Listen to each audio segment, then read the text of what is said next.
Welcome to BAPS Better Living, conversations with Swamis from the BAPS Swaminarayan Sanstha. Today, we have an opportunity to hear from Pujya Priyasevadas Swami from the BAPS Sri Swaminarayan Mandir in Chicago. In this final episode on the four Purusharthas, we will embark on a journey towards the final goal of human life, Moksha or liberation. Let us understand how we can focus our actions in life to surrender all karma to Bhagwan to attain Moksha. Pujya Priyasevadas Swami. We have been exploring how to define our purpose so that we can live a meaningful life. As we pursue wealth, pleasure, and our ambitions, guided by Dharma, we must also realize that we need to focus on a greater purpose in our life, Moksha. Moksha is the liberation of our soul from the cycle of birth and death, the liberation from our base nature. In Hinduism, it is believed that the soul has taken countless births and deaths, and during these lives, we have taken the body of every living species. That amounts to 8.4 million different lives. After passing through this cycle of births and deaths 8.4 million times, we received this human birth. It is only in this human birth and not in any other birth that you can attain moksha. So this human birth presents us a unique opportunity for moksha. Once, a blind man was brought before a king for having stolen something. The king, contemplating on how to punish the blind man, since the blind man had suffered enough, he was thinking to pardon him. But then he also thought, as the king, it was his duty to enforce the law. And so as a result, he decided to give the man some form of punishment. He thought long and hard, and then he announced that the blind man should be taken outside of the fort. He shall be placed in a manner where he can feel the fort wall, but would have to travel the circumference of the fort to regain entry into the kingdom. The blind man started his journey around the fort. The entire way, while he walked, he had kept his hand against the wall. But just as he approached the main gate, he felt an itch. And so he lifted his hand from the wall and scratched his head. He'd forgotten to stop walking. So while he continued to walk, he missed the gate and had to continue the journey around the fort once again. As humans, we are faced with the same problem. We get so invested into our day-to-day lives that we miss the opportunity to enter through the gate of moksha. As humans, we don't realize that we've endured the pains of countless births and deaths walking around the fort. But this birth as a human presents us with a unique opportunity, the opportunity to be liberated from trekking around the fort, freedom from the cycles of countless births and deaths, freedom from being a slave to our base nature. But instead, we become preoccupied. In the Srimad Bhagavad, there is a story of Dhruv. Dhruv's father was King Uttanpad. He had two wives, Suniti and Suruchi. The king had a soft corner for Suruchi, and because of their close relationship, Dhruv, who was the son of the king's other wife, Suniti, he was treated unfairly and harshly. To get justice for his father's biased behavior, Dhruv approached his mother. His mother told Dhruv that she was powerless and could do nothing, as she was not favored by the king. Only Bhagwan Paramatma would be able to help him. So Dhruv, merely a child, went into the forest and started to do extreme austerities to please Bhagwan. After some time had passed, Bhagwan was pleased with Dhruv's determination. He blessed him that he will receive the kingdom and acquire the love of his father. Dhruv was extremely happy, and upon his return home, his father welcomed him with great love and affection, and for a while everything was great. But soon after, Dhruv's brother was killed in a battle. And as the king aged, the kingdom was passed on to Prince Dhruv. Dhruv successfully conducted all the affairs of the kingdom, enjoyed all the wealth and pleasures of a king. He was also a very responsible and righteous king, a king that protected and practiced dharma. But in the back of his mind, he always felt that there was something missing.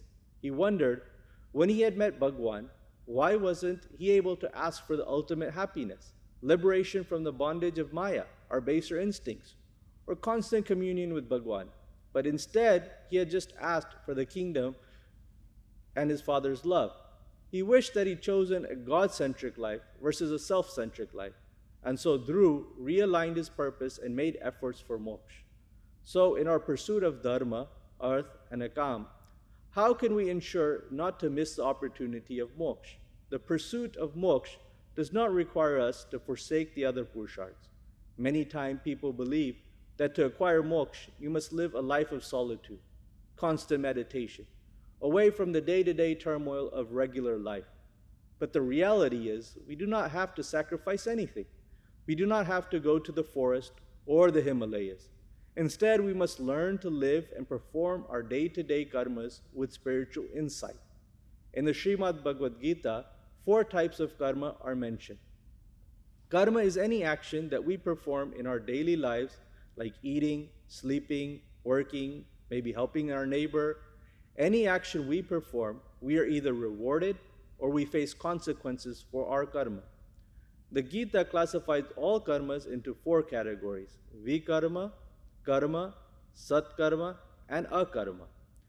Vikarma is an action outside of dharma, something that is prohibited or should not be done.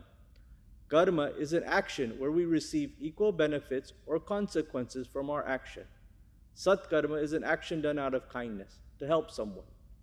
Akarma is an action done without ego, no expectation, and are offered to Bhagwan. Let me give you a simple example to understand. A patient goes to see the doctor. He explains to the doctor his ailment. The doctor sees an opportunity to make some extra money. So he asks the patient to have some extra tests done and even recommends a surgery. Now, this is something that is prohibited and not on the path of dharma. So we would consider this vikarma. Now, say a patient goes to see the doctor. He explains his ailment. The doctor prescribes him the correct medication. The patient takes the medicine and becomes better. The doctor sends the patient a bill for his service. This is considered karma, an action performed, and he receives something for his action. Satkarma is when a patient goes to see the doctor, and upon explaining his problem, the doctor prescribes a remedy. But the patient explains to the doctor that he cannot afford that remedy. The doctor is heartbroken and tells the patient that he will make all the arrangements and do all the treatment. He will not be charged even a single penny.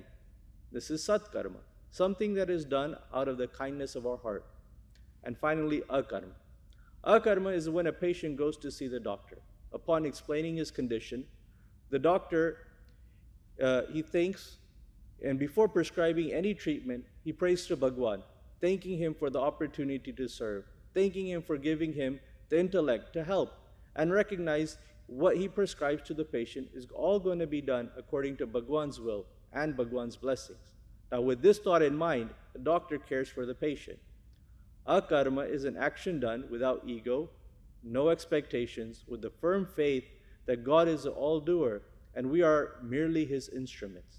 In our lives, the actions we take in the pursuit of arth and kam can easily fall into the first 3 categories: vikarma, forbidden actions; karma, actions with equal benefits or consequences; satkarma, actions done in charity.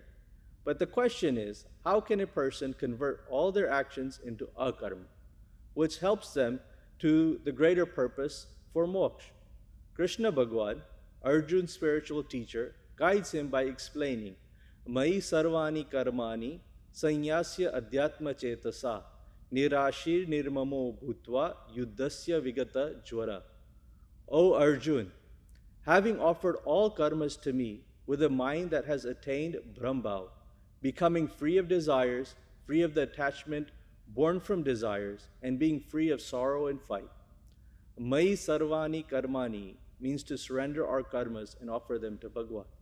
In order to surrender our karmas and offer them to Bhagwan, we need to develop the following sentiments in our hearts. Adhyatma cetasa means spiritual thought. Spiritual thought leads us in the direction of introspection. Who am I? Atma realization. Nirmamo, actions without ego. Nirashi means to become free of desires, act without expectations for any benefits. Vigata jvara, to be free of afflictions such as apathy, boredom, dislike, and laziness.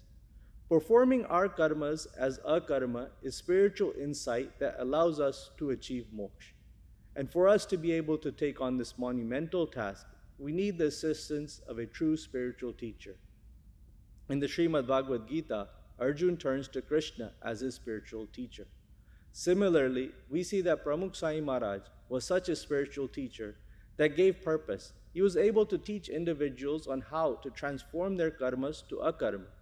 He allowed them to experience gratification, fulfillment, and liberation from their base instincts in this very life. Dr. APJ Abdul Kalam, the former president of India, visited Pramukh Sai Maharaj in Delhi. Even though they both were from two very different backgrounds, one a spiritual teacher or sannyasi and the other a scientist and political leader, Dr. Kalam was curious to meet Pramukh Sai Maharaj.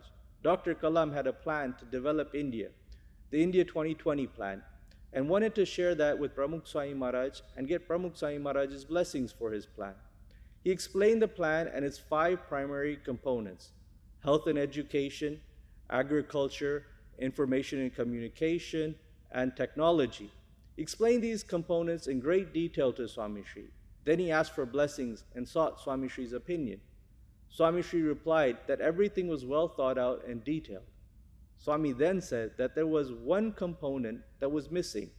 Swami Shri then asked Dr. Kalam to add spirituality as a 6th component. To clarify, Dr. Kalam asked Swami Shri if he felt spirituality should come first and then the other 5, or if spirituality should be simultaneously integrated with the others. Swami replied that it should be integrated. This meeting in June of 2001, the first of many, was, as Dr. Kalam states, the beginning of his spiritual journey of 14 years with Pramukh Sai Maharaj. Dr. Kalam, in his book Transcendence, documents this spiritual journey. He says, "I met Pramukh Swamiji, my ultimate teacher. Unwittingly, fate and my curiosity had drawn me to him. What began as a chance introduction became a divine destiny. It was these interactions," Dr. Kalam says, "that helped him understand how to let go of oneself and do karmas unconditionally." In his book, he says that Pramukh Swami was able to transform him. "He has removed the I from me and placed me in a God-synchronized orbit." Dr. Kalam's life is a testimony of an individual that had a clear purpose, excelled to serve society, and accomplish his ambitions. And ultimately, after finding Pramukh Swami Maharaj, he was able to achieve the great purpose. With that, I would like to conclude by saying that reflect, realign your purpose, and seek a spiritual teacher to help lead you to the ultimate purpose.